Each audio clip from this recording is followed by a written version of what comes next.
नमस्कार, safety management study YouTube channel में आपका स्वागत है। आप सब आज यहाँ सेफ्टी इंडक्शन ट्रेनिंग के लिए इकट्ठा हुए हैं। इस ट्रेनिंग का मकसद आप सभी को कंपनी की सेफ्टी रूल्स रेगुलेशन से इंट्रोड्यूस अवगत कराना है। इस ट्रेनिंग सेशन को आप पूरी ध्यान से देखेंगे और समझने का प्रयास करेंगे, ऐसा हम आपसे उम्मीद करते हैं। क्या आपने कभी सोचा है जब भी आप कोई नई कंपनी ज्वाइन करते हैं तो सेफ्टी इंडक्शन ट्रेनिंग क्यों कराया जाता है? आइए मैं आपको बताता हूं। हर एक कंपनी अपने वर्कर्स को सेफ रखने के लिए सेफ्टी रूल्स रेगुलेशन बनाती है। जब आप कंपनी में पहली बार आते हैं तो आपको उन सेफ्टी रूल्स रेगुलेशन के बारे में नहीं पता होता, इसलिए सेफ्टी इंडक्शन ट्रेनिंग होता है ताकि जिस कंपनी में आप काम करने जा रहे हैं उसकी रूल्स और फैसिलिटीज़ के बारे में आपको जानकारी हो, आप अपनी करंट कंपनी की सेफ्टी रूल्स की मालूमात हासिल कर सके। आपके लिए आपकी सेफ्टी यानी सुरक्षा कितनी इंपॉर्टेंट है, आपके जीवन में कितनी उसकी अहमियत है, आपको पता होना चाहिए। अगर आप किसी प्लांट, किसी कंपनी में काम करते हुए अगर आप किसी एक्सीडेंट में घायल हो जाते हैं तो उस चोट या उस नुकसान से केवल आप परेशान या हताश नहीं होते हैं, आपके साथ आपकी पूरी फैमिली एक्सीडेंट की वजह से परेशानी का सामना करती है। आप में से हर एक अपने घर से पूरी तरह फिट कंडीशन में कंपनी ज्वाइन किया है। अगर आप सेफ्टी फॉलो नहीं करेंगे तो शायद आप अपने घर किसी और हालत में लौटेंगे। आप में से हर एक का कुछ सपना है, आपके घर वाले आपके ऊपर डिपेंड हैं।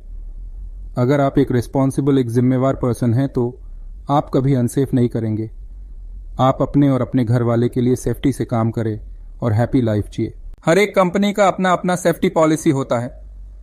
सेफ्टी पॉलिसी एक रिटन स्टेटमेंट यानी लिखित कथन बयान होता है जिसमें कंपनी की टॉप मैनेजमेंट अपने एम्प्लॉयज से उनकी हेल्थ और सेफ्टी इंश्योर करने का वादा करती है। हम भी आपकी हेल्थ और सेफ्टी का पूरा ख्याल और ध्यान रखेंगे, ऐसा वादा, कमिटमेंट करते हैं। कमिटमेंट सेफ्टी को लेकर हमारी कंपनी का कुछ टारगेट है।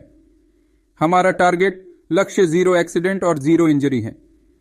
हम इस टारगेट को तभी अचीव या हासिल कर पाएंगे जब आप हमें सपोर्ट करेंगे।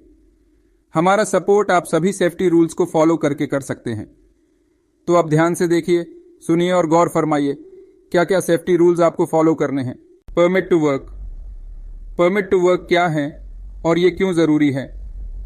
परमिट एक रिटन डॉक्यूमेंट है। परमिट ये सुनिश्चित करता है कि जो भी हम काम करने जा रहे हैं उसमें काम शुरू होने से पहले और काम पूरा होने के बाद जो भी जरूरी सेफ्टी प्रिकॉशंस हैं वो लिए गए हैं। परमिट के बारे में एक चर्चित लाइन है, नो परमिट नो वर्क। अगर किसी काम को करने के लिए परमिट नहीं मिला है तो किसी के भी कहने पे काम नहीं करना है। काम शुरू होने से पहले हर एक बंदा का परमिट पे सिग्नेचर होना लाजमी है। परमिट अलग अलग टाइप्स के होते हैं, एक परमिट पे सभी काम नहीं कर सकते। जैसे कि हॉट वर्क परमिट, जिस एक्टिविटी में स्पार्क, फ्लेम निकलने का खतरा हो वो काम हॉट वर्क परमिट पे होगा। जैसे कि welding, gas cutting. Cold work permit, जिस एक्टिविटी में स्पार्क, फ्लेम निकलने का खतरा ना हो वो काम कोल्ड वर्क परमिट पे होगा। जैसे कि manual excavation, scaffolding. General work permit, low risk activity के लिए जनरल परमिट हैं, जैसे कि housekeeping, manual handling. Confined space permit, confined space में अंदर जाने के लिए कन्फाइंड स्पेस एंट्री परमिट चाहिए। Lifting work permit, lifting activity के लिए लिफ्टिंग वर्क परमिट चाहिए।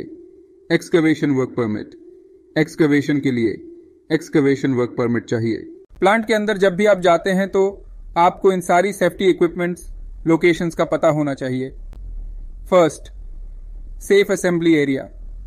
सेफ असेंबली एरिया ऐसा एरिया होता है जहां हम इमरजेंसी के वक्त जमा होते हैं। तो नियरेस्ट असेंबली एरिया कहां है आपको पता होना चाहिए। Second, manual call point and emergency contact number. Manual call point कहां है और इमरजेंसी नंबर क्या है आपको पता होना लाजमी है ताकि इमरजेंसी केस में रेस्क्यू टीम को कॉल कर सके। थर्ड, ब्रेक ग्लास यूनिट कहां है आपको पता होना चाहिए। ब्रेक ग्लास यूनिट एक अलार्म रेजिंग इक्विपमेंट है। जब भी कोई इमरजेंसी यानी फायर या गैस लीक होता है तो आप ब्रेक ग्लास यूनिट में लगे ग्लास को ब्रेक करके रेस्क्यू टीम को इन्फॉर्म कर सकते हो। Fourth, emergency safety shower. Emergency safety shower कहाँ है आपको पता होना चाहिए। अगर आपके शरीर पे या आपके आंखों में कोई केमिकल गिर जाए तो आप सेफ्टी शॉवर से वॉश यानी धुल सकते हैं। 5th, wind sock. Wind sock कहाँ है आपको पता होना चाहिए। विंड सॉक हवा की दिशा यानी डायरेक्शन को बताता है। जब भी साइड पे फायर हो, गैस लीक हो तो विंड डायरेक्शन को देखते हुए क्रॉस विंड डायरेक्शन में असेंबली एरिया को जाए। 6th, इमरजेंसी अलार्म और सायरन।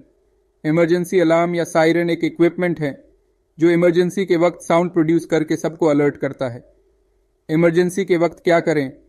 अगर साइड पे कोई फायर हो या गैस लीक हो तो इमरजेंसी सायरन की आवाज़ सुन के आप घबराए या भागे नहीं। सबसे पहले अपनी मशीनरी, इक्विपमेंट्स को बंद करें। अगर आप रेस्क्यू टीम को मैनुअल कॉल पॉइंट या ब्रेक ग्लास यूनिट से इन्फॉर्म कर सकते हैं तो करें। थोड़ी तेज गति से विंड डायरेक्शन को देखते हुए क्रॉस विंड डायरेक्शन में असेंबली एरिया पहुंचे। असेंबली एरिया में काउंटिंग के समय ध्यान रखें आपको काउंट किया गया कि नहीं। हाउसकीपिंग। साइड पे हाउसकीपिंग का खास ध्यान रखें। जैसे आप अपने घर को साफ रखते हैं वैसे ही वर्क एरिया को क्लीन रखें। हाउसकीपिंग का मतलब है कोई भी फालतू चीजें साइड पे ना रखें। टूल्स को क्लीन और सही से अरेंज वे में रखें। आने जाने की एरिया को क्लियर रखें। हाउसकीपिंग के क्या फायदे हैं? गुड हाउसकीपिंग से वर्क एरिया क्लीन दिखता है और काम करने में मन लगता है। फायर के चांसेस कम हो जाते हैं। स्लिप ट्रिप के चांसेस कम हो जाता है। टूल्स अरेंज होने से टाइम सेव होता है। Work at height. 1.8 मीटर के ऊपर के काम को वर्क एट हाइट बोलते हैं। इसमें मैन और मटेरियल के गिरने का खतरा होता है। जब वर्क एट हाइट हो तो फॉल प्रोटेक्शन का खासा ध्यान रखें। फुल बॉडी हार्नेस का प्रॉपर इस्तेमाल करें। अनवांटेड लूज मटेरियल प्लेटफॉर्म पे ना रखें। अगर स्कैफोल्डिंग पे काम कर रहे हैं तो इंस्पेक्शन टैग चेक करें। अगर इंस्पेक्शन टैग ग्रीन है तो स्कैफोल्ड सेफ है, आप काम कर सकते हैं। अगर इंस्पेक्शन टैग येलो है तो स्कैफोल्ड सेफ है लेकिन फुल बॉडी हार्नेस का यूज करना है। अगर इंस्पेक्शन टैग रेड है तो स्कैफोल्ड अनसेफ है, उस पे काम नहीं करना है। Confined space. कन्फाइंड स्पेस ऐसे एरिया को बोलते हैं जो किसी इंसान के रहने के लिए ना बना हो, जहां आने जाने का रास्ता लिमिटेड हो या एक हो। कन्फाइंड स्पेस में काम करना काफी रिस्की होता है। जब तक कन्फाइंड स्पेस की ट्रेनिंग ना हो आप इसमें काम नहीं कर सकते। कन्फाइंड स्पेस में ऑक्सीजन की कमी या ऑक्सीजन ज्यादा हो सकता है। दोनों कंडीशन में काम करना अनसेफ है। कन्फाइंड स्पेस में प्रॉपर लाइट नहीं होता है।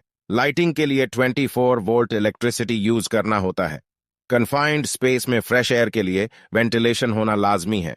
जब भी आप कन्फाइंड स्पेस में एंट्री करते हैं तो NAT एग्जिट लॉग शीट में सिग्नेचर होना लाजमी है। Personal protective equipment PPEs। काम करते समय PPEs का यूज करना लाजमी है।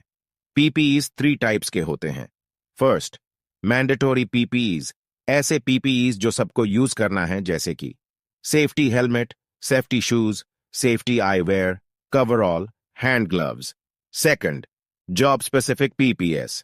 ये PPS जॉब के अकॉर्डिंग यूज करना है, जैसे कि हाइट पे फुल बॉडी हार्नेस, वेल्डिंग के लिए apron, welding face shield, chemical handling के लिए chemical suit. Third, special PPEs जैसे कि गैस कंटेमिनेटेड एरिया में cartridge mask, escape mask, mono goggles. General safety rules. First, no permit no work, बिना permit के कोई काम नहीं करना है। सेकंड, फॉलो स्पीड लिमिट, जब भी आप ड्राइविंग कर रहे हैं स्पीड लिमिट फॉलो करना है। थर्ड, प्लांट में कोई weapon, drugs, mobile phone, camera, lighters नहीं ले जाना है। फोर्थ, जिस जॉब के लिए आप ऑथराइज्ड हैं केवल वही जॉब आपको करना है। Fifth, maintain good housekeeping, job start होने से पहले और जॉब कंप्लीट होने के बाद हाउसकीपिंग करना जरूरी है। सिक्स्थ, प्लांट में किसी भी इक्विपमेंट को बिना परमिशन यूज या टच नहीं करना है। सेवेंथ, लाइन ऑफ फायर में एंटर नहीं करना है। लाइन ऑफ फायर ऐसे एरिया को बोलते हैं जिस एरिया में कोई एक्टिविटी चल रहा हो जहां खतरा हो। ऐसे एरिया को बैरिकेड और वार्निंग साइनेज लगाना है। 8, प्लांट के अंदर सोना या बिना परमिशन घूमना बैठना मना है। 9, साइट पे हॉर्स प्ले नहीं करना है। 10, सभी सेफ्टी रूल्स और सुपरवाइजर की इंस्ट्रक्शन को फॉलो करना है। तो आपकी सेफ्टी इंडक्शन की ट्रेनिंग पूरी हुई। हम आपसे उम्मीद करते हैं कि आप सभी सुरक्षा नियमों का पालन करेंगे और खुद को सेफ रखेंगे।